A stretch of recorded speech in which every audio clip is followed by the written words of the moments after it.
Okay, so we're gonna be hooking up the transfer case wires for the 8HP so it can communicate via CAN bus. You're gonna have 4 bolts for the seat. They're all T50s, or T55s actually. T50s, they're T50s. You're gonna pull this carpet up. You're gonna have this white cover right here. Pull that off.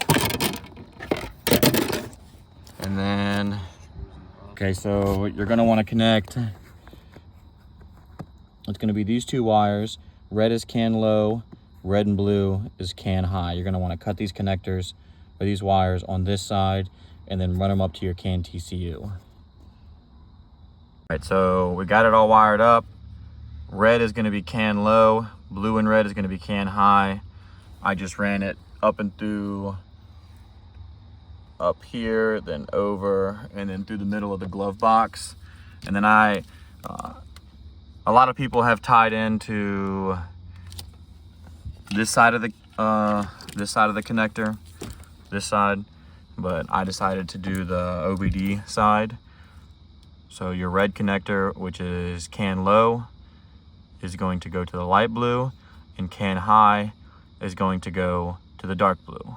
And obviously it's already labeled CAN low, CAN high.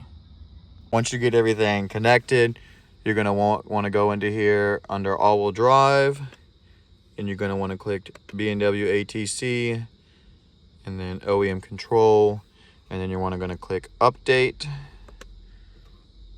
and then you're going to want to wait for it to finish updating. Then you're going to want to power cycle the car, and then once you do that, ATC should appear green. I had already done it, but beforehand it will be red. All right, so once you're in CAN TCU, you want to go over to configuration, and then we're going to go to digital 1 input, and we're going to go down to all-wheel drive, force rear-wheel drive. We're going to select that, and you're going to go to active ground and then latching. If it's momentary, it'd be like a push button. So we're going to do latching. And then for digital 2, we're going to go down to all-wheel drive, force all-wheel drive, and keep it on active ground. And then you're going to want to hit update. And now that's updated. Now keep in mind, this is just rough wiring.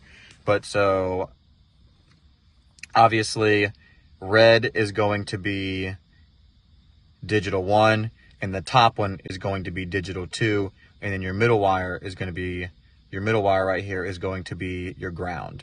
So when we key the car on, we'll see that everything comes up.